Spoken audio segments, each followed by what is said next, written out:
میرے مضمون میں ایک بات بہت ضروری سمجھتا ہوں کہ یہاں ذکر کروں. بہت شوق پڑ رہا ہے ہمارے جوانوں کو باہر ممالک میں پڑھائی کے لیے جانا اور وہاں کا سفر کرنا.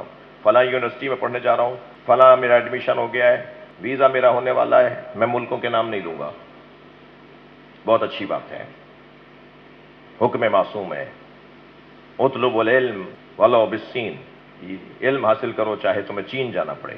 یعنی ایک استعارہ ہے کہ چاہے دور جانا پڑے، ورنہ وہاں کوئی دین پڑھایا تھوڑی جاتا تھا چین میں.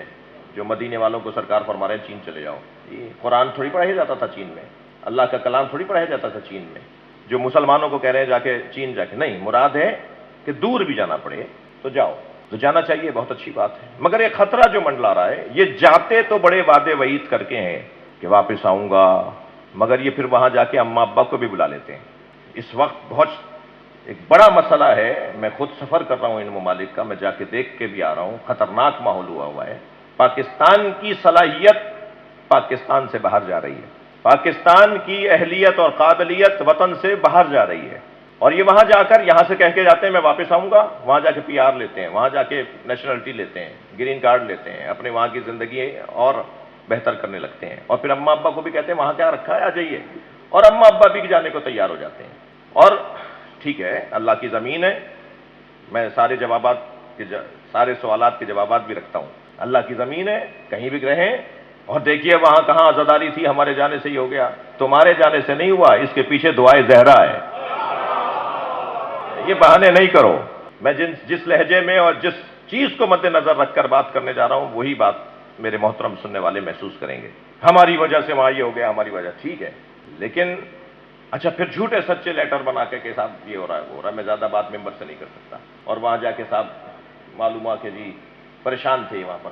50% یقین سے کہہ سکتا ہوں 50% غلط بیانی کر کے جا رہے ہیں. اور اب جب وہاں چلے جاتے ہیں تو وہاں جا کے وہیں کے ہو جاتے ہیں، اور پاکستان میں صلاحیت پلٹ کے واپس نہیں آتی. اس میں ہمارے سیاستدانوں کی جو نااہلی ہے، جو انہوں نے اس ملک کا حال کیا ہے، جو ہمارے اداروں نے اس ملک کا حال کیا ہے، وہ ایک بہت بڑی دخالت رکھنے والا عنوان ہے. بڑی دخالت اس عنوان کی بھی ہے کہ تم نے بہانہ فراہم کیا ہے کہ لوگ یہاں سے چلے جائیں، تم نے ماحول فراہم کیا ہے کہ لوگ یہاں سے چلے جائیں. اور لوگ کیا چلے جائیں، تم خود کھاتے کماتے یہاں ہو مگر گھر تمہارے وہاں ہیں. تم پاکستان سے زیادہ امریکی ہو، تم پاکستانی سے زیادہ برطانیہ کے رہنے والے ہو.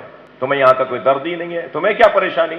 جس درد کے ساتھ میں ممبر پہ بیٹھ کے آج 2 محرم کو اس قومی مسئلے کی طرف نشاندہی کر رہا ہوں، ان لوگوں کو تو کوئی پریشانی نہیں ہے جو آج پاکستان کے وارث بنے بیٹھے ہیں. یہ لوگ وہاں چلے جاتے ہیں بچے، اور وہاں سے پھر واپس نہیں آتے. جس خطرے کو میں محسوس کر رہا ہوں نا، جا کے دیکھ کر بھی آیا ہوں. یہ ممکن ہے سنبھلے رہیں، ٹھیک رہیں، مگر ان کے بچے اور ان کے بچوں کے بچے.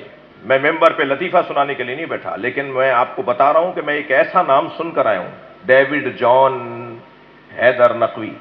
آدھا انگریزوں کا نام، آدھا مسلمانوں کا، اور آدھا شیعہ اور آدھا غیر مسلم. جوزف حسین زیدی، یہ نام بننے جا رہے ہیں. اور ایسے ایسے منظر ہیں جو میں نہیں بیان کر سکتا، صرف اشارہ کروں گا کہ ایک باپ نے، درد ہے بھائی سن لیجئے، کچھ دیر کو کوئی ناراض بھی ہو جائے. ایک باپ نے آدھی رات اپنے بیٹی کے کمرے کی لائٹ جلی دیکھی، جب کھول کے دیکھا تو منظر کچھ اور تھا. تو نہ صرف اس منظر پر باپ تنقید نہیں کر پایا، سوری کہہ کے دروازہ بند کر دیا. تو بات یہی نہیں رکی، وہ باہر آئی اور باپ کو اس نے گالی دی کہ آپ نے میرا دروازہ کیسے کھولا، کیوں ہو رہا ہے ایسا. اچھا یہ آپ کے لیے تو بات ہی نہیں ہو رہی، مگر ہو بھی رہی ہے. اور مجلس کیونکہ ماشاءاللہ اگر گنتی گنوں تو شاید 9-10 کیمرے تو لگے ہوئے ہیں، سارے باہر والوں کے لیے لگے ہوئے ہیں. تو کیسے میں ان کو بھلا دوں اس مجلس میں. ایک صلوات پڑھ لیں ذرا محمد والے.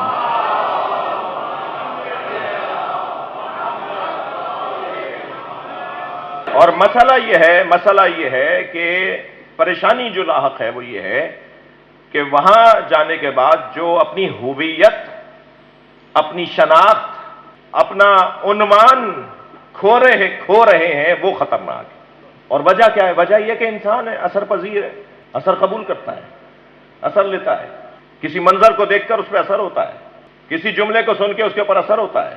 یہ انسان ہے، اس کی فطرت ہے، یہ اثر پذیر ہوگا، اس پہ اثر پذیری ہوگی، اثر قبول کرے گا، یہ اثر لے گا. صرف 14 ہیں جو اثر دینے آئے، باقی انسان اثر لینے والا ہے، یہ اثر پذیر ہے، اثر قبول کرتا ہے. اپنی تہذیب کو چھوڑ رہے ہیں، اپنے طریقوں کو ترک کر رہے ہیں جو وہاں محفوظ رکھے. اچھا ساری باتیں ایسا نہ ہو کہ جی وہ کہیں گے کوئی بات تو ہم میں اچھی تھی. تو میں ایک جملہ کہوں, جو وہاں اس ماحول میں رہ کر بھی خود کو محفوظ کیے ہوئے ہیں وہ ہم سے زیادہ ہنر کر رہے ہیں. جی وہ ہم سے زیادہ کارنامہ انجام دے رہے ہیں. یہ اثر پذیری, یہ اثر قبول کرنا, اسے علامہ اقبال نے. اچھا ایک اور پہلے اپنی بات کو اور بہتر کرتے ہوئے ایک حدیث آپ کو ہدیہ کر رہا ہوں. الحکمت و ضالۃ المومن. جواب آئے گا مجھے کہ علم لینے گئے ہیں, حکمت لینے گئے ہیں, اچھی تعلیم لینے گئے ہیں. آپ ممبر سے بیٹھ کے اچھی تعلیم کے راستے میں رکاوٹ ڈال رہے تھے, آپ ذہنوں کو خراب کر رہے تھے, آپ تعلیم کے لیے باہر جانے والے بچوں کے ذہنوں کو بدل رہے تھے. میں نہیں. الحکمت و ضالۃ المومن. ہاں حدیث مبارکہ میں ہے کہ حکمت مومن کی گمشدہ شے ہے. اینما وجدہا اخذہا. جہاں سے ملے وہاں سے لے لو. مگر بھائی حدیث کو تو سمجھو, مومن کی کھوئی ہوئی شے ہے. پہلے پختہ مومن بن جاؤ, پھر جہاں سے چاہو لے لو. اب یہ جو بچہ وہاں جا کر وہاں کا اثر لے کر آ رہا ہے, یا وہاں سے آ ہی نہیں رہا اور وہاں کا ہو کر رہ گیا, اور پھر وہاں خطرناک ماحول کے اندر بہت ساری چیزوں کے حوالے سے ہے. اور آج الحمدللہ پھر تسلی دے رہا ہوں, آج الحمدللہ ان ساری بڑی یونیورسٹیز کے کیمپس پاکستان میں کھل گئے. پاکستان میں الحمدللہ دوسرے ممالک سے بچے پڑھنے کے لیے آ رہے ہیں. اس وقت پاکستان کی بڑی یونیورسٹیز کے اندر دیگر ممالک کے بچے پڑھنے کے لیے آ رہے ہیں. معیار ہمارے ہاں تعلیم کا, وہ اور بات ہے کہ حکومت کے ادارے نہیں ہیں, وہ جہاں تعلیم کا معیار اچھا ہوا ہے وہ حکومتی ادارے نہیں ہیں, وہ لوگوں کی اپنی یونیورسٹیاں ہیں, وہ بڑے بڑے اداروں کی یونیورسٹیاں ہیں, بڑے بڑے لوگوں کی یونیورسٹیاں ہیں جس کے اندر تعلیم اچھی ہو رہی ہے. مگر عزیزو, جس بات کے لیے میں نے آپ کو بہت زحمت دی کہ حل کیا ہے اس کا, مولانا آپ نے گلے شکوے تو کیے, حل تو بتاتے. حل کیا ہے اس مسئلے کا؟ حل عرض کر رہا ہوں وہاں والوں کے لیے بھی اور وہاں جانے والوں کے لیے بھی. حل یہ ہے کہ جو علامہ اقبال نے دیا ہے, حل وہی ہے جو علامہ اقبال نے دیا. علامہ اقبال نے کیا حل دیا؟ جرمنی گئے تھے نا, ڈاکٹر بھی وہیں من کر آئے, ڈاکٹریٹ کی سند بھی انہوں نے جرمنی سے لی. پہلا طالب علم تھا جس نے اصول بدلوایا جرمن یونیورسٹی کا کہ انگریزی میں پی ایچ ڈی کروں گا. وہاں انگریزی میں پی ایچ ڈی اس سے پہلے علامہ اقبال سے پہلے اجازت ہی نہیں تھی. علامہ اقبال نے اپنی قابلیت, صلاحیت اور شوق اور ذوق کو ثابت کر کے وہاں کا قانون بدلوایا کہ یہ پہلا طالب علم ہے جس کی وجہ سے انگریزی میں پی ایچ ڈی ہوگی. اور پھر وہ وہاں سے ڈاکٹر بن کر آئے. میں ان کا گھر بھی دیکھ کر آیا ہوں, ان کے دروازے پہ بیٹھ کے ان کی فاتحہ بھی پڑھ کر آیا ہوں, اور وہاں ہم نے ان کے کلاموں پر مشتمل غزلیہ ایک نشست بھی رکھی تھی.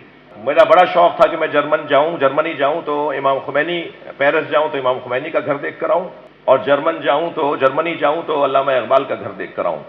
جی دونوں اس صدی کے نامور لوگ ہیں, بڑے لوگ ہیں.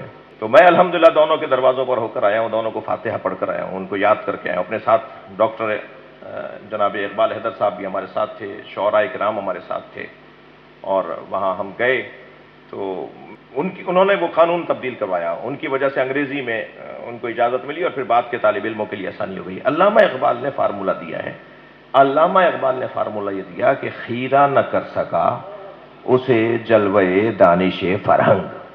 یورپ, مغرب کی رنگینی, مغرب کی چاشنی, مغرب کا حسن, اقبال کہہ رہے ہیں کہ اس کی آنکھوں کو خیرہ نہ کر سکا, خیرہ نہ کر سکا. بچوں جوانوں آپ سے کہہ رہا ہوں, خیرہ نہ کر سکا اسے جلوے دانش فرہنگ. سرما ہے میری آنکھ کا خاک مدینہ و نجف. صلوات پڑھیں گے محمد و آل محمد پر.